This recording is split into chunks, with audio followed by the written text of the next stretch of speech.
हाँ तो दोस्तों आज के करंट अफेयर देखेंगे। जो भी इम्पोर्टेंट करंट अफेयर है उसको देखेंगे।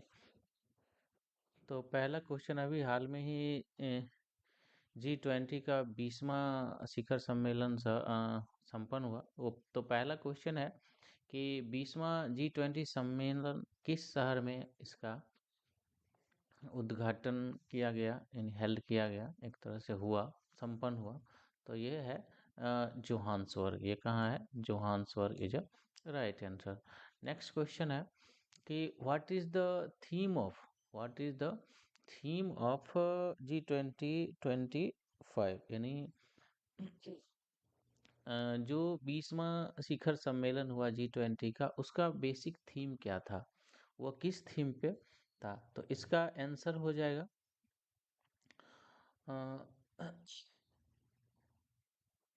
SES, यानी सोलिडेरिटी, इक्वलिटी एंड सस्टेबिलिटी, यानी एकजुटता, समानता और सततता। ये हो जाएगा इसका आंसर। तीसरा क्वेश्चन है I am because you are की विचार किस दर्शन का हिस्सा है? तो इसका आंसर हो जाएगा उबंटू, सॉरी, हाँ, the concept I am being you are the present which philosophy, इसका आंसर हो जाएगा उबंटू, यानी C is the right answer. Next question है आईएमएफ। आईएमएफ जो है executive board seat is purpose for which region, यानी किस रीजन के लिए आईएमएफ एग्जीक्यूटिव बोर्ड सीट का एक तरह से प्रपोजल किया गया है, गठन किया गया है? तो ये अफ्रीका वाले रीजन है, उनके लिए किया गया है। ठीक है। उसके बाद है नेक्स्ट क्वेश्चन है कि G20 ट्रोइका 2025 में कौन सा देश शामिल है? तो जो G20 का ट्रोइका है, इसमें कौन कौन से देश शामिल है? तो इसका आंसर हो जाएगा आपको C is right answer, South Africa, India and USA. ठीक है, South Africa, India and USA. ठीक है। नेक्स्ट क्वेश्चन है Nelson Mandela Bay target aim to reduce NEET youth by the how much? Nelson Mandela Bay के लक्ष्य के अनुसार युवाओं में नीट दर कितनी कम होगी? यानी ये 5% रिडक्शन होगा इसका।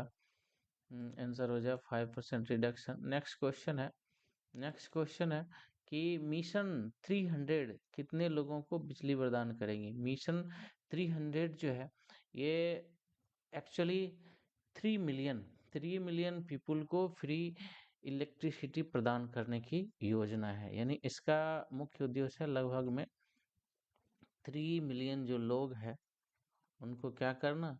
इलेक्ट्रिसिटी प्रदान करना। ओके। नेक्स्ट क्वेश्चन है इंडिया प्रपोज व्हिच इनिशिएटिव, यानी भारत ने कौन सी पहल को प्रस्तावित किया है? तो इसका आंसर होगा ड्रग टेरर नेक्सस इनिशिएटिव, यानी ये B is a right answer. उसके बाद अगला क्वेश्चन है G20 के was created after which crisis, यानी G20 किस आर्थिक संगठन के बाद बनाया गया था? तो इसका आंसर हो जाएगा एशियन फिनेंशियल क्राइसिस, यानी एशियन फिनेंशियल क्राइसिस के बाद G20 का फॉर्मेशन किया गया था। उसके बाद है G20 में कौन सी दो संस्थाएं शामिल है? एक तो है AU और AE। अब इसका फुल फॉर्म क्या होता है? AU मतलब होता है अफ्रीकन यूनियन, अफ्रीकन यूनियन, और उसके बाद होता है एक यूरोपियन यूनियन। क्या होता है? यूरोपियन यूरोपियन यूनियन, ये है। उसके बाद नेक्स्ट क्वेश्चन है कि आईसीडीएस कब स्टार्ट हुआ, लंच किया गया? तो आईसीडीएस जो है ये 2 अक्टूबर को लंच किया गया। और आईसीडीएस का फुल फॉर्म क्या होता है? Integrated child development service. Integrated, इसका लिख देता हूँ, integrated grated integrated child DEV development, उसके बाद sorry development service services services इंट्री ICDS का फुल फॉर्म होता है integrated child development service. Next question है, ICDS किस मंत्रालय के अंतर्गत आता है? और एक एक बात इसमें और कि ICDS जो लॉन्च किया गया वो 2 अक्टूबर को लॉन्च किया गया, और इसका इस तरह से स्थापना कब हुआ था? इसका हुआ था 1975 में हुआ था। ठीक है, डेट लिख लीजिए। इसके बाद है ICDS किस मंत्रालय के अंतर्गत आता है? तो ये हो जाएगा वुमेन एंड चाइल्ड डेवलपमेंट, महिला एवं बाल विकास के अंतर्गत आता है। राइट। नेक्स्ट क्वेश्चन है, व्हिच स्कीम इंक्लूड ICDS, यानी ICDS में कौन सा स्कीम का जो योजना है उसको शामिल किया गया है? तो इसका दो हो जाएगा, सक्षम आंगनबाड़ी एंड पोषण 2.0, यानी यानी ये दोनों जो योजना है इसको ICDS में शामिल किया गया है। नेक्स्ट क्वेश्चन है कि पोषण 2.0 के तहत कौन सा डिजिटल टूल उपयोग किया जाता है? तो इसमें पोषण 2.0 के तहत कौन सा डिजिटल टूल उपयोग किया जाता है? तो इसका आंसर हो जाएगा पोषण ट्रैकर, यानी पोषण ट्रैकर के थ्रू क्या हो जाता है उसका डिजिटल टूल यूज कर। डिजिटल ट्रेड क्राफ्ट क्या होता है? इनक्रप्टेड एप्स और कोवर्टेड जो सर्विस होती है ना, गुप्त सर्वर होता है ना, उसको बोलते हैं डिजिटल ट्रेड क्राफ्ट। ओके, अब नेक्स्ट क्वेश्चन देखेंगे कि which spy method leave no sent mail trail, यानी ऐसा कौन सा स्पाई मेथड है जिसमें सेंड मैसेज का कोई भी ट्रेल यानी उसको रिकॉर्ड नहीं छोड़ती है? तो इसका हो जाएगा शेयर ईमेल ड्राफ्टेड, इसका आंसर हो जाएगा share email drafted. Okay, next question है, which which agency needed cyber forensic unit, यानी यानी कौन से एजेंसी को साइबर फोरेंसिक यूनिट चाहिए? तो इसका आंसर हो जाएगा NINTRO, उसके बाद IBATS। NIA का फुल फॉर्म तो आप लोग जानते ही होंगे, नेशनल इन्वेस्टिगेशन एजेंसी। NTRO का फुल फॉर्म होता है नेशनल टेक्निकल रिसर्च ऑर्गेनाइजेशन, इसका फुल फॉर्म होता है national national technical technical research research research organisation. ठीक है, और IB का फुल फॉर्म होता है, ये तो पता ही है आपको, इंटेलिजेंस ब्यूरो। और ATS का फुल फॉर्म होता है एंटी टेररिस्ट स्क्वाड, इसका होता है anti terrorist terrorism terrorism squad, ये होता है इसका। नेक्स्ट क्वेश्चन है नेक्स्ट क्वेश्चन है कि which ban app was access by VPN। अभी देखिए इसमें कौन सा ऐप है जो बैन है बट VPN के थ्रू क्या होता है उसको एक्सेस कर सकते हैं? तो सिग्नल, टेलीग्राम, व्हाट्सएप या थ्रीमा। तो Threema is right answer. Next question है कि अयोध्या मंदिर अयोध्या मंदिर में ध्वजारोहण कब हुआ? तभी पता ही है, जो कल मोदी जी क्या किए हैं, मोदी जी गए हैं और क्या किए हैं, इसका उद्घाटन किए हैं, ध्वजारोहण किए हैं। तो इसका आंसर हो जाएगा 25 नवंबर 2025। अयोध्या मंदिर किस शैली पे बनी है? अच्छा, ये नागर शैली पे बनी है और इसकी ऊंचाई कितनी है? 49 मीटर है। ठीक है, नेक्स्ट क्वेश्चन है कि महिला कबड्डी विश्व कप 2025 में भारत ने किसे हराया? महिला कबड्डी अभी विश्व कप हुआ, उसमें भारत ने चाइनीज को, जो कबड्डी है वो चाइनीज को हरा के जीती है।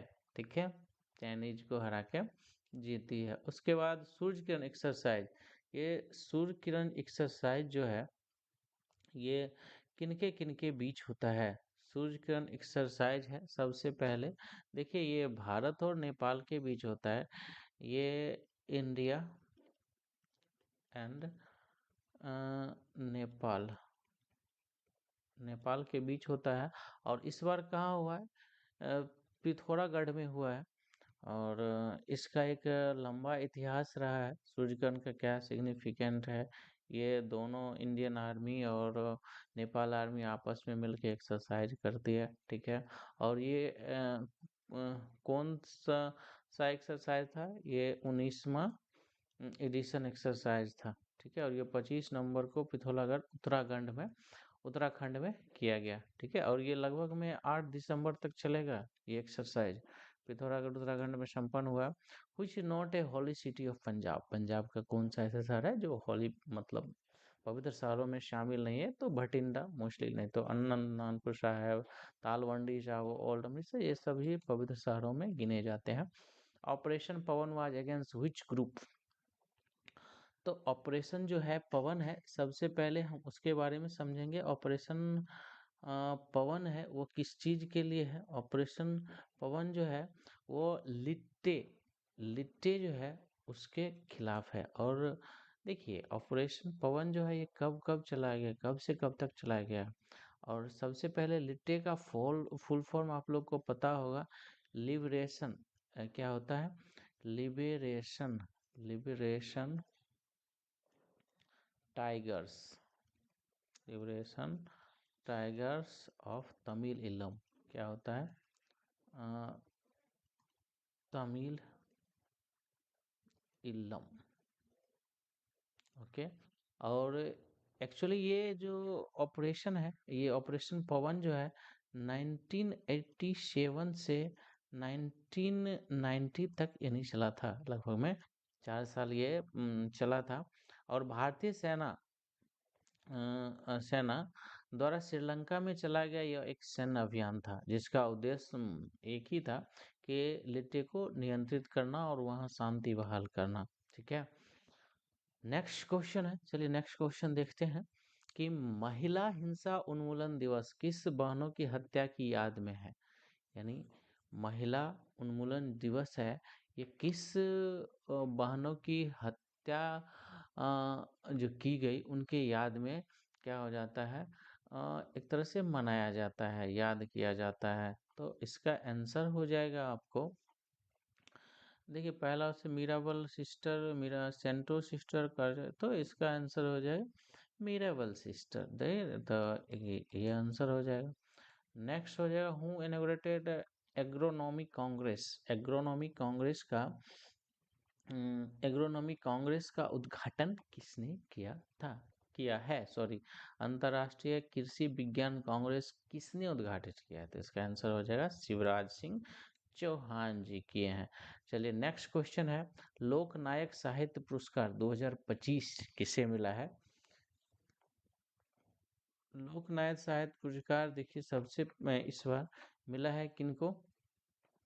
बेलमाला सिमन्ना, बेलमाना सिमन्ना को मिला है। ठीक है, तो ये आज के मुख्य करंट अफेयर थे। एक और है, इसको देख लेते हैं। Which is the only Bihari language in constitution? Bihar का ऐसा एक लैंग्वेज इसमें बताइए जो हमारे कॉन्स्टिट्यूशन में है। ये है मैथिली लैंग्वेज। मैथिली लैंग्वेज को जो इंडिया के 22 लैंग्वेज है उनमें उनको एक लैंग्वेज के रूप में मान्यता प्राप्त है। ठीक है, और हमारे कॉन्स्टिट्यूशन में, और आज क्या है? 26 नवंबर है, और 26 नवंबर हमारे कॉन्स्टिट्यूशन डे एक तरह से संविधान दिवस के रूप में ही मनाया जाता है। उसके बाद आज क्या है? 26 नवंबर है, तो 26 नवंबर आज जो है मिल्क डे के रूप में ही मनाया जाता है। तो ये सभी सब इम्पोर्टेंट है डे। अब मैं जब से भी वीडियो बनाऊंगा नया वीडियो में, सबसे पहले जो भी इम्पोर्टेंट डे है उसको मैं चर्चा कर लिया करूँगा, उसके बाद जो उसके करंट अफेयर होगा उसको हम लोग देखेंगे। ठीक है, थैंक यू, जय हिंद।